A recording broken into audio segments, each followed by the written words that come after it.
As I mentioned, whenever I call Vera, and I say, well, such and such and such, she said, child, woman of God, let me tell you something. And she goes on to tell me. But as I say, she's well researched, and I just love her company. She just fascinates me every time we get to talking about history, and we both love it so much. So please, let's hear it again from Mrs. Vera Chase. I'm sure she could go on and on by herself. But we do have Michelle Turnquest. Come, Michelle. Michelle Turnquest is a teacher and a published author. She's written how many books? 15 books. Where do you find the time?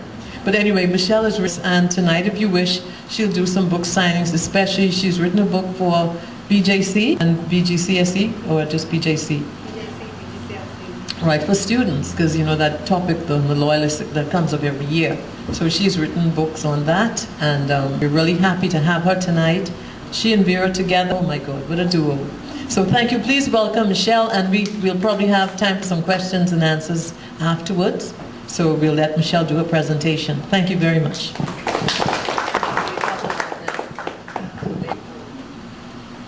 want to bring it closer? Closer, yes. Okay, you're going to show what to do then, Robert, please.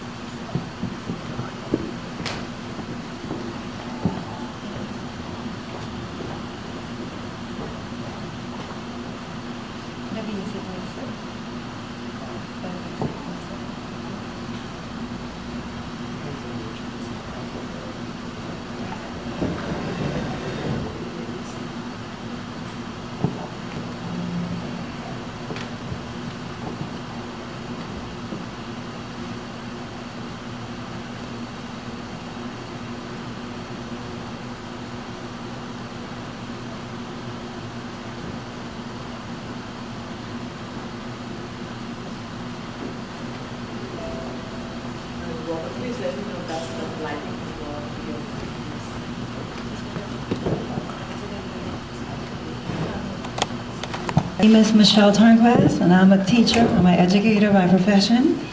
And this topic was for the BJC this year, for the last 2 years. And so I'm discussing tonight the term the Loyalists, describing the revolution, the reasons why the Loyalists migrated, the islands where they settled. I'm assessing the importance of the Loyalists and evaluating the contributions of the Loyalists. And I'm going to address this as a teacher, okay?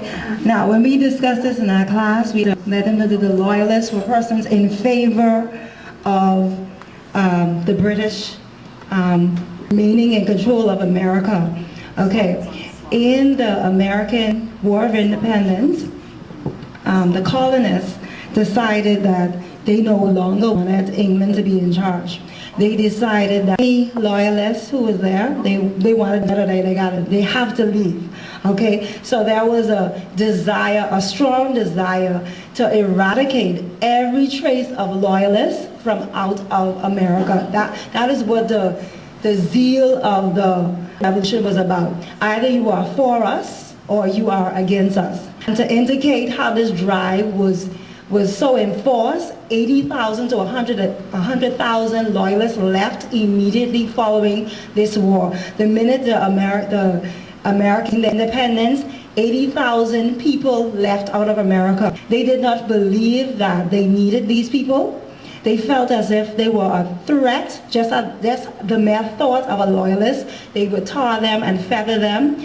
They were cruel to them. They confiscated their property. They said that any loyalist who sided with Britain, who decided to fight in the war with the British soldiers, a loyalist, they're better off dead. We're going to get rid of all of them. So the loyalists basically left out of America, and they came to St. Augustine first.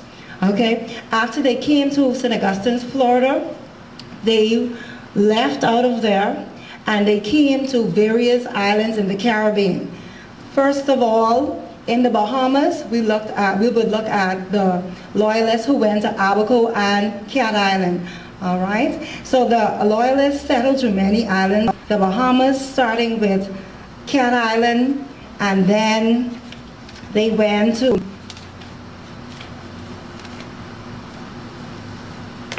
step by step to different islands. All right, now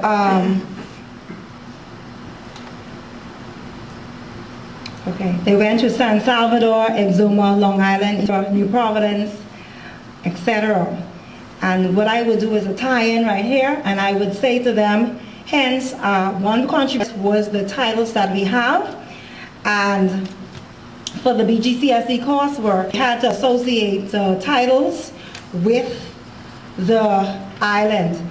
You had Eleuthera, William Johnson Estate, so if you were from Eleuthera, you were probably a Johnson, just because I'm looking at a perspective from a student, all right?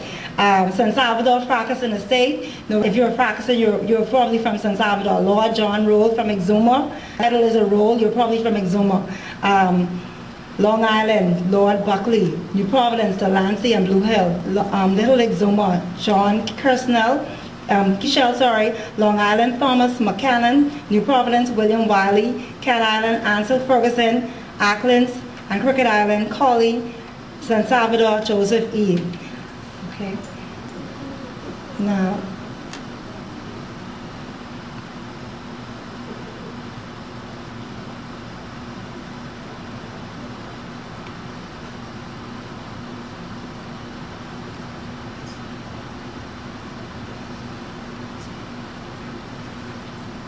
all right, now the reasons why the Loyalists, Britain lost, okay?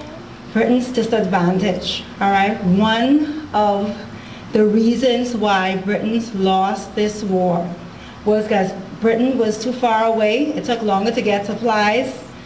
The Loyalists were treated poorly for support, and Britain was no match for the drive, desire, and zeal of the rebels who wanted all British soldiers, influence, supporters, and they wanted all of these people out of America immediately, all right? That was a disadvantage. The Loyalists felt as if Britain was invincible, all right?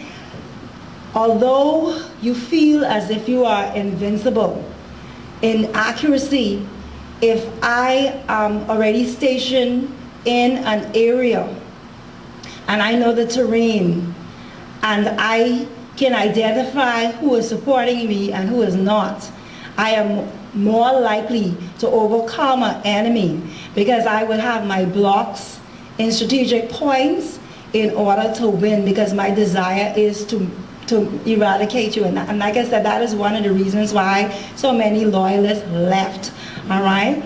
Now, other than the Bahamas, the Loyalists went to Canada, and they went to Jamaica, Barbados, Caribbean, and etc., all right? The Loyalists were so determined to fight with the British. Hence, there was sympathy with Britain to support these Loyalists. After these persons, their land was taken away, after they had lost everything, after they had fought alongside of you, after they supported you, there was sympathy for the cause of the Loyalists.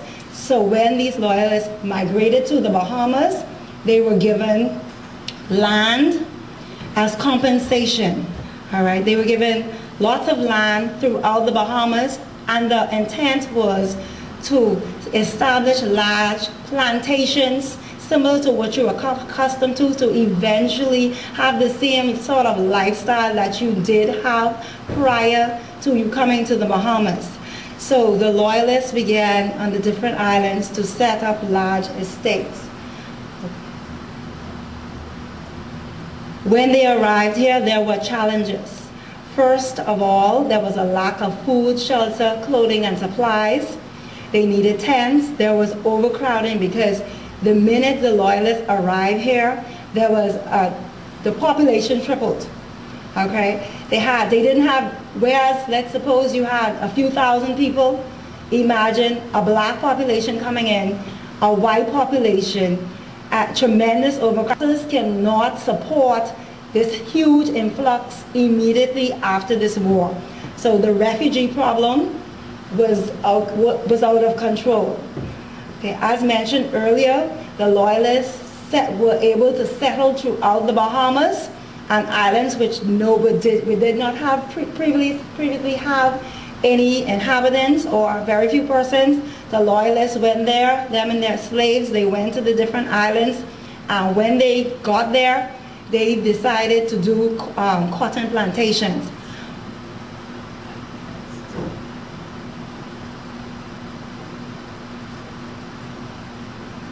Reasons why they came. The Loyalists wanted to remain connected to the British, so they came to the Bahamas because it was a British colony. The Loyalists knew that the Bahamas was close to America, so when they put their stuff on their boats and they came here, it didn't take long to get here from Florida. The Bahamas has large grants of land for growing cotton.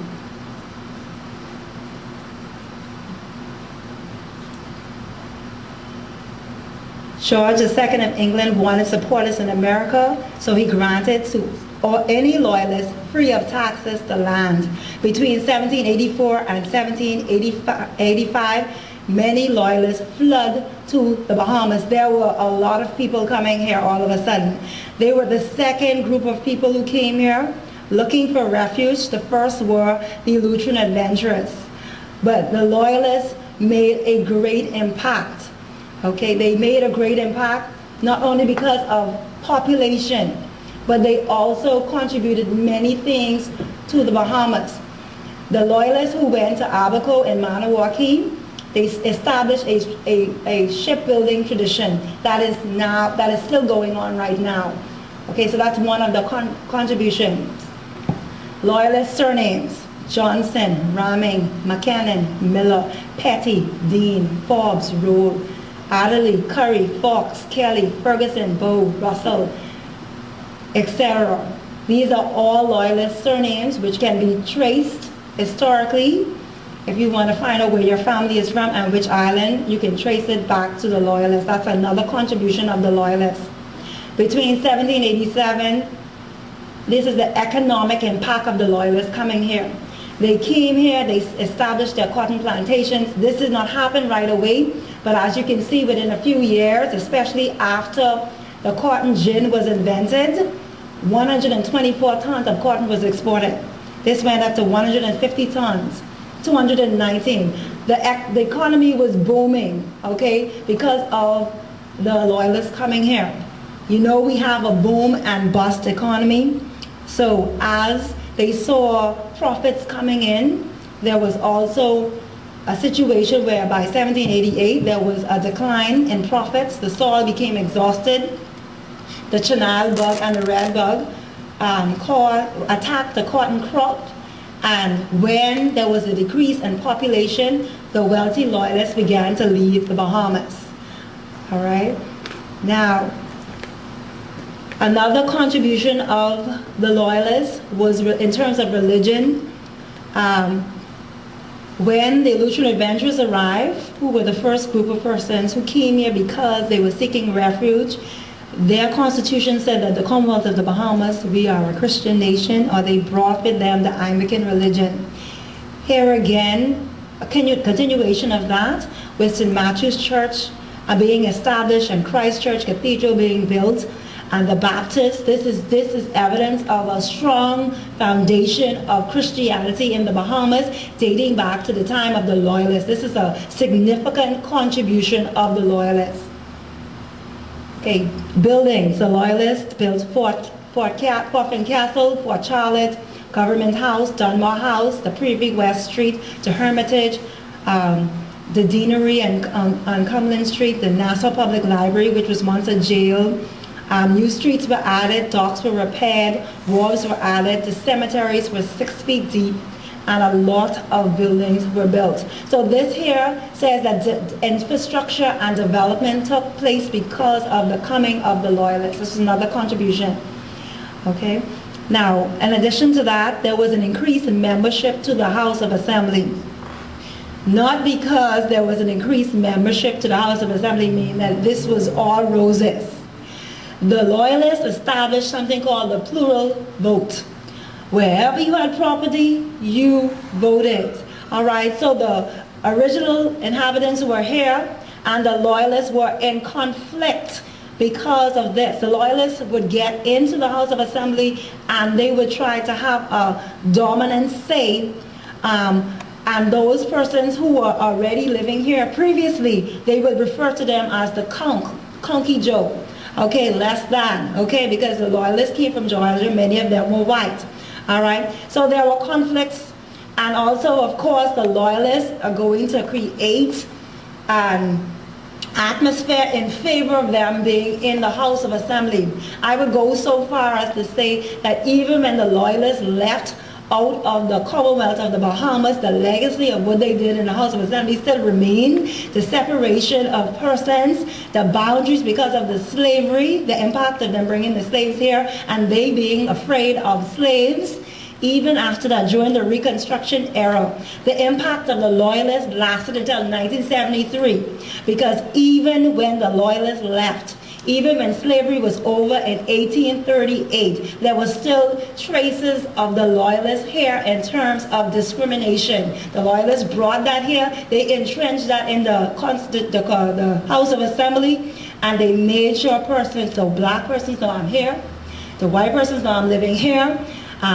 The Loyalists know have had it so where we set up certain plantations in certain areas, and these are my slaves. So even with them leaving provision grounds for those slaves, the mentality of persons was still the same 100 years later. That is a significant impact of a Loyalist. So the Loyalists really, really made an impact on the way that persons thought, the way that they lived, okay? Because the plural vote was not getting away with. It was still in place up until 1962, when women were allowed to vote and then men allowed to vote. So you have a long legacy of establishing something. That's almost a century later. Your impact is still being felt, okay?